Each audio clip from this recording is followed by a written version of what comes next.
memang gerakan liar tapi disetujui oleh Pak Jokowi kan. Kan Pak Jokowi yang bilang begini, silahkan siapapun berhak untuk berpikir tentang perpanjangan masa jabatan. Jadi silahkan berpikir liar, kira-kira begitu kata Pak Jokowi kan. Kan selama Pak Jokowi tetap berambisi untuk jadi presiden seterusnya dan dia nggak kasih sinyal sedikit pun bahwa dia akan berhenti, maka gerakan ini memang gerakan liar. Liar artinya di luar pakem institusi, di luar prinsip konstitusi. Karena itu kita anggap bahwa gerakan liar ini disponsori juga oleh Pak Jokowi, atau itu ya keputusan bersama antara Jokowi dan Luhut kan.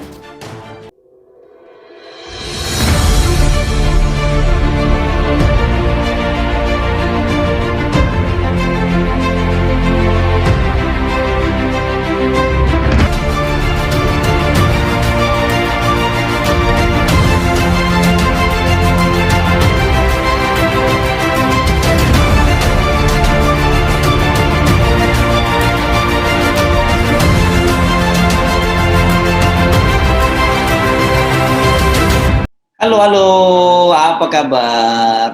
Senang sekali kembali berjumpa dengan Anda semua pada hari Selasa ini, Bung Rocky ya. Dan Iya. Selasanya ini Selasa hiruk pikuk gitu ya. Karena dimulai dengan kemarin Senin itu banyak sekali isu-isu yang berseliweran. Kalau saya list coba ya Bung Rocky, pasti yang akan mendapat sorotan fokus dari publik adalah kenaikan-kenaikan harga. Ini yang menyusul sekarang tarif tol. Nah, karena orang mau mudik, ini tarif tol Jawa ini juga naik. Kalau di Jakarta udah lebih duluan tuh tarif tol dalam kota juga naik.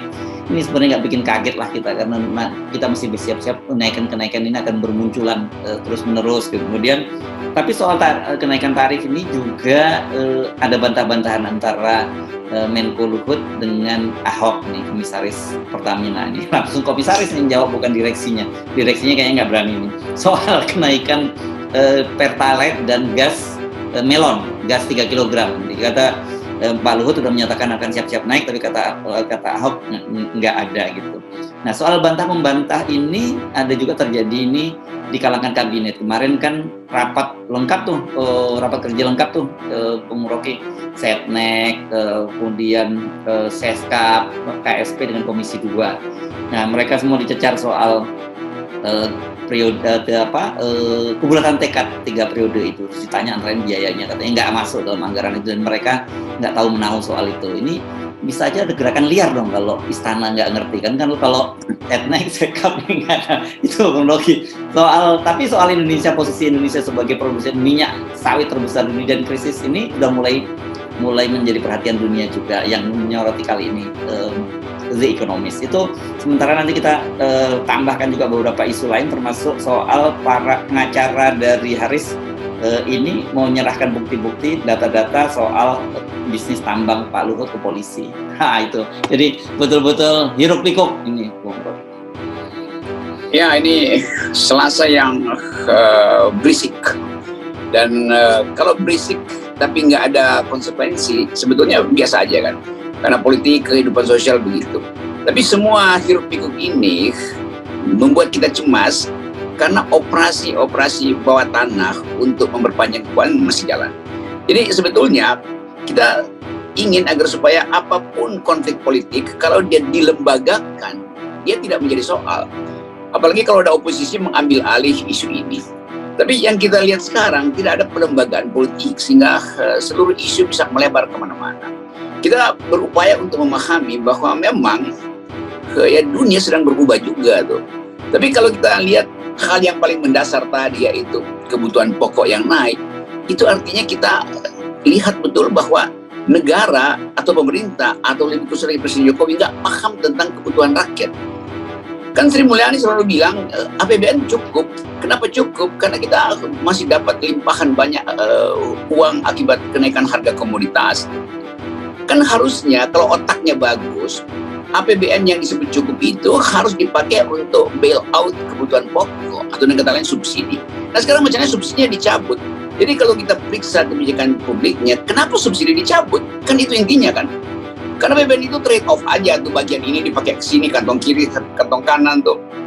Jadi kalau subsidi dicabut, artinya memang ada uang yang dijaminkan untuk IKN, itu aja intinya. Kita nggak lihat alasan apa-apa. Kenapa dicabut segala macam subsidi? Ya karena dibuka pada pasar. Oke, dibuka pada pasar dan itu artinya harga akan naik. Tetapi subsidi harus jalan. Karena ini negara kesejahteraan, bukan negara kapitalis tuh. Jadi sekali lagi orang bertanya kenapa sih subsidinya dicabut segala macam? Ya karena dia mau menghemat buat apa? Memang Sri Mulyani itu ideologinya yang disebut austerity, penghematan di sini, penghematan di situ. Tapi austerity artinya penghematan untuk memungkinkan ada uang saku bagi rakyat kecil yang kita sebut subsidi gampangnya. Tapi ini subsidinya ada untuk IKN karena kita tahu IKN memang udah nggak ada investor. Jadi kita bisa periksa sebetulnya keadaan itu dan para ekonom tentu mengerti, apalagi para menteri. Tapi menteri-menteri yang kita sebut tadi cekcok, itu artinya ya dia kan bisa selesaikan sendiri di depan presiden. Tapi presiden kan biarkan. Jadi seolah-olah Ahok itu benar nggak akan ada subsidi. Bagaimana logikanya? Kalau harganya udah dibuka keekonomiannya ikuti pasar dunia pasti naik. Kecuali Ahok bilang bahwa oke, dia nggak akan naik karena dia udah ngomong dengan Menteri Keuangan, itu baru masuk akal. Kalau baru Ahok yang ngomong ya nggak ada poinnya. Itu Menko Luhut udah panggil Sri Mulyani supaya siap-siap naikin nih. Jadi memang itu bahayanya kalau presiden nggak ngerti keadaan. Jadi ini terjadi karena presiden nggak ngerti keadaan. Dia mau pilih siapa? Mau pro Ahok yang sahabat dekatnya yang tahu rahasia Ahok dan Ahok tahu rahasia Jokowi.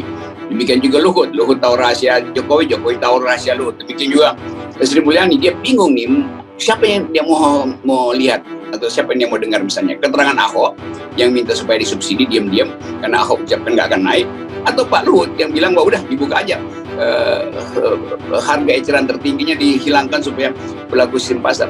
Jadi semua ini bisa diterangkan, nggak ada tadi berisik dan kekacauan kalau presiden punya otak yang cukup untuk memahami keadaan. Presiden ya, bukan Jokowi sebagai persona, tapi presiden kan harus punya otak yang kita sebut sebagai kemampuan berpikir konseptual. Jadi kapasitas itu yang membuat negeri ini kacau. Kita senang apa susah? Kita senang aja karena kekacauan itu akan mempercepat perubahan. Kira-kira begitu.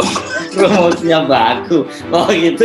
Udah begitu pokoknya kalau ngomong berakhir rumusnya baku. Nah soal sekap ini saya ada seorang teman senior ya kira pejabat tinggi negara yang bilang, Mas ini kelihatannya kayak gerakannya ini gerakan liar Pak Luhut ini kalau istana tidak mengakui ada soal operasi 3 periode itu gitu kan. Semua ini kan orang lingkar istana semua, lingkar dekat semua kan kalau Sekap, Sesnek, terus KSB gitu kan.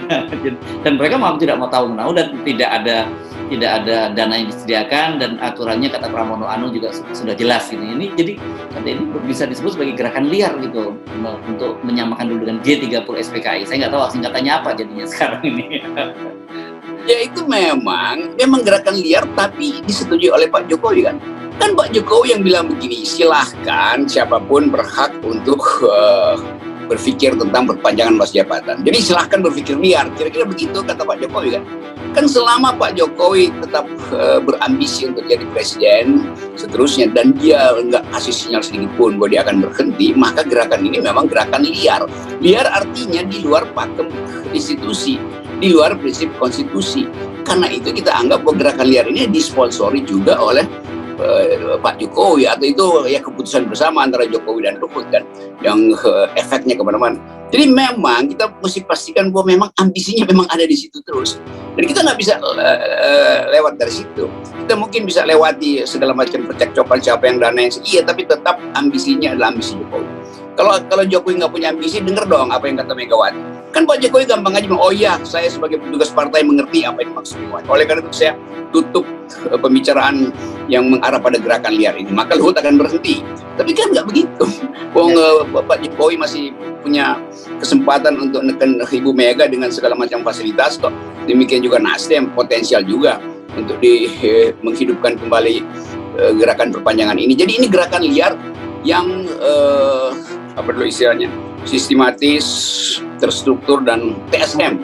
Gerakan liar yang TSM artinya TSM-nya dibuat di istana dan kepala istana adalah presiden. Ini gerakan liar yang dipimpin langsung oleh Presiden Jokowi. Kira-kira begitu analisis saya.